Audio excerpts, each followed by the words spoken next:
Hey everyone, Wheels here with a special video for the upcoming college baseball postseason. In this video, I'll be making my picks for the D1 Baseball Bracket Challenge. For anyone else who's also making a bracket, you can join a group I created through the link on screen. It'll also be in a pinned comment as well as in the video description. Last I checked, there's already well over 100 people that joined the group. Alright, let's get started. We'll start with the Knoxville Regional. Tennessee enters as the #1 overall national seed, and they're joined by Southern Miss, Indiana, and Northern Kentucky. You might remember Tennessee and Southern Miss faced off in last year's Super Regionals, which Tennessee won on the road in 3 games to advance to Omaha. In this regional, I think Tennessee goes 3-0 and wins it, with Southern Miss as the runner-up. Next is the Greenville Regional. East Carolina is the number 16 seed, with Wake Forest, VCU, and Evansville joining them. I already saw this regional is sold out on just Wednesday. That's right, on Wednesday they've sold out the regional. Isn't that something? East Carolina fans love to pack the ballpark. However, being joined by Wake Forest is not an easy task.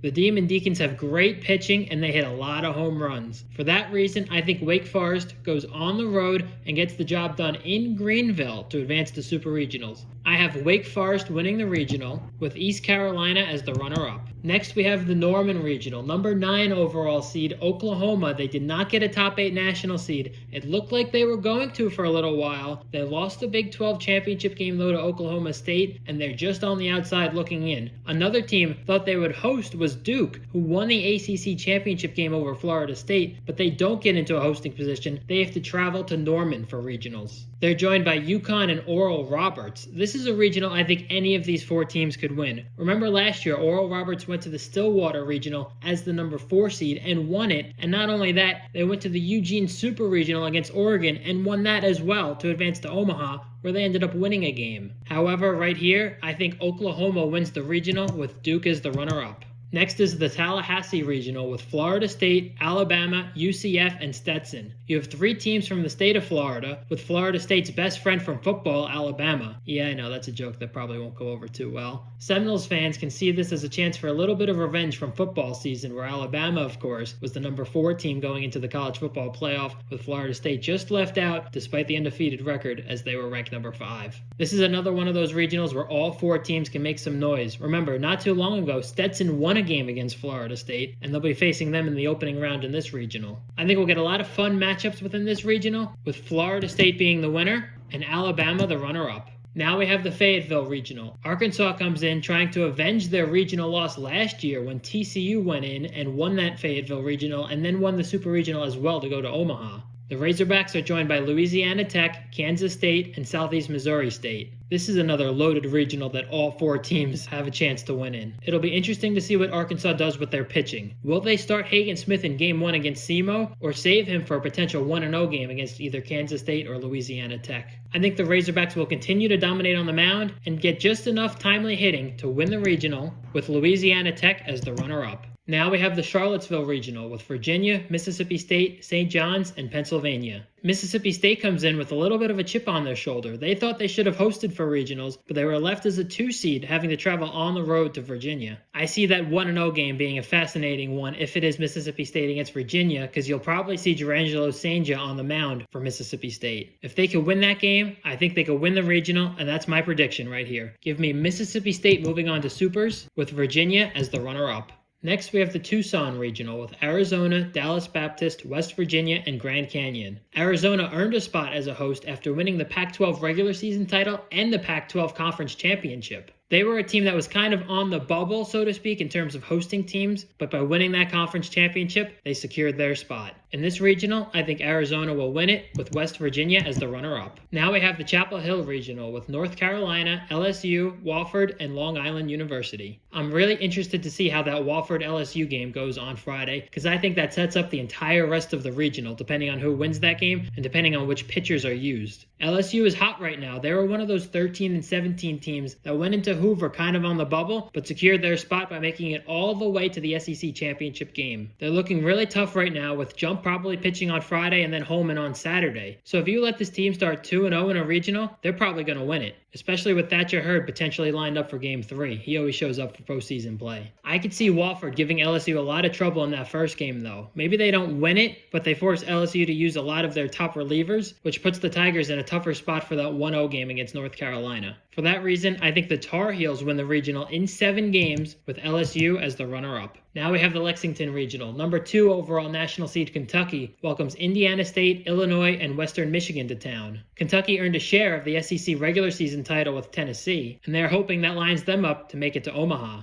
Indiana State here is the 2 seed despite a top 10 RPI. They thought they were going to be a host team coming into this, but not only are they sent on the road, they're sent to the number 2 national seed. I think Kentucky wins this regional with Indiana State as the runner-up. Now we have the Corvallis Regional with Oregon State, UC Irvine, Nichols, and Tulane. Oregon State potentially was in line for a top 8 national seed, but getting eliminated early in the Pac-12 tournament really hurt their chances and lowered their RPI, so they're now in a position where they may have to go on the road for super regionals. You also have UC Irvine, who is in a spot potentially to host throughout the season, but they end up coming in as a 2 seed. I think here Oregon State wins the regional with UC Irvine as the runner-up. Now we have the Raleigh Regional with NC State, South Carolina, James Madison, and Bryant. South Carolina was one of those 5 SEC teams that was 13-17 in the regular season, but making it to the semifinals in Hoover really bolstered their resume, and with a very strong RPI, they earned themselves a 2 seed. NC State, on the other hand, may be one of the hottest teams in the country right now, earning their spot as the number 10 seed coming into the tournament. I think we may get 3 matchups between NC State and South Carolina, but NC State will be the team moving on, with South Carolina as the runner-up. Now we have the Athens Regional with Georgia, UNCW, Georgia Tech, and Army. Another potential rivalry matchup here with 3-seed Georgia Tech and the host Georgia. I think that's another one we may see 3 games of, with Georgia moving on to Super Regionals and Georgia Tech as the runner-up.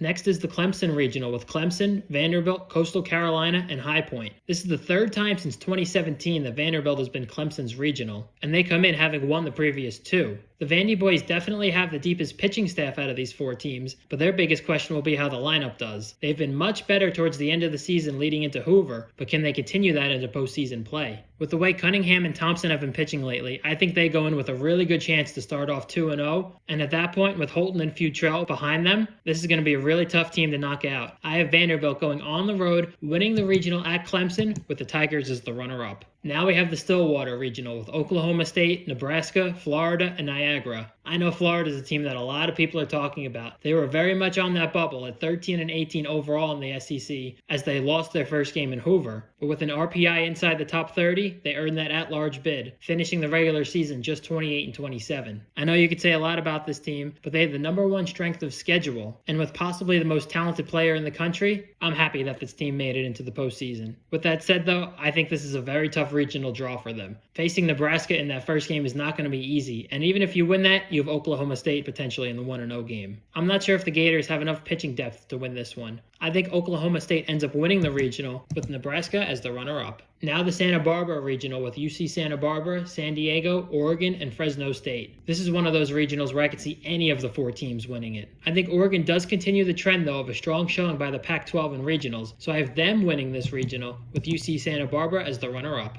And now the final regional is the College Station Regional. We have Texas A&M, Louisiana, Texas, and Grambling State. There's potential for some really fun matchups here as we could see Texas face Texas A&M like we just saw in the softball Super Regionals. I think we end up getting 3 matchups between those 2 teams, but unlike softball, Texas A&M comes out on top for this one. And now we move on to Super Regionals. First one I have here is Tennessee against Wake Forest. Chase Burns making his return to Lindsey Nelson Stadium. I think in this Super, Tennessee will be the winner. Now we have the 9-8 Super Regional, Oklahoma visiting Florida State. This one's one that's going to go 3 games, but I think Florida State gets it done. Now we have a rematch from a regular season series, Arkansas against Mississippi State. Arkansas won 2 out of 3 in that series, but was down 6-0 in the rubber match before coming back to win against the Mississippi State bullpen. I think Arkansas gets the job done, moves on to the College World Series. Here we have Arizona against North Carolina. That one will be hosted by North Carolina, and I think they win this Super Regional. Kentucky against Oregon State, 2 against 15. Kentucky gets to host, and I think they win this Super Regional to move on to the College World Series. Fun matchup here between NC State and Georgia, hosted by Georgia as the 7 against the 10. I think they're just going to hit too many home runs for NC State to handle and win the Super Regional. Vanderbilt travels to Oklahoma State for the Stillwater Super Regional. They were down there in 2021 and took that series, but unfortunately for them, I think Oklahoma State wins this Super Regional. And the final one, 3-seed Oregon travels to College Station to face Texas A&M, and I think the Aggies win this Super Regional and move on to the College World Series. And now we move on to Omaha for the College World Series. In Bracket 1, we have Tennessee, Florida State, Arkansas, and North Carolina. The first round matchups would be Tennessee against Florida State and Arkansas against North Carolina. Really fun matchups here. Arkansas, North Carolina, that was a Super Regional matchup a couple of years ago. And I think here, Tennessee wins Bracket 1 in Omaha, moves on to the championship series, and I think Arkansas is the runner-up. I think they win that first game against North Carolina with Hagen Smith pitching, end up making the bracket final, but losing to Tennessee. And now Bracket 2 with 3 SEC teams, Kentucky, Georgia, and Texas A&M, joined by Oklahoma State. First round matchup would be Kentucky against Georgia and Oklahoma State against Texas A&M. And I think here, Texas A&M wins the bracket with Kentucky as the runner-up.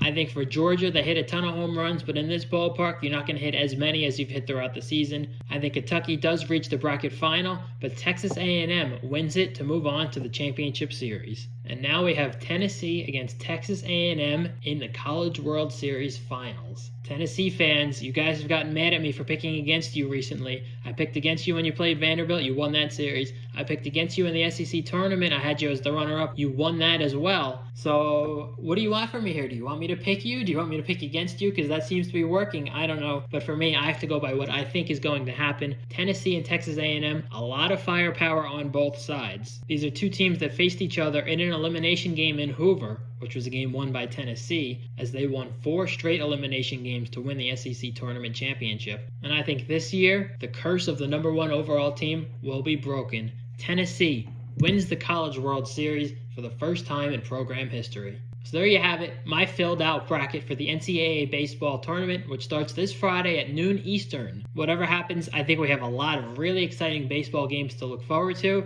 and I'm excited to bring you all coverage for them. I hope you all enjoyed the video. If you did, make sure to like and subscribe. Thanks for watching, everyone, and I hope you enjoy the college baseball postseason.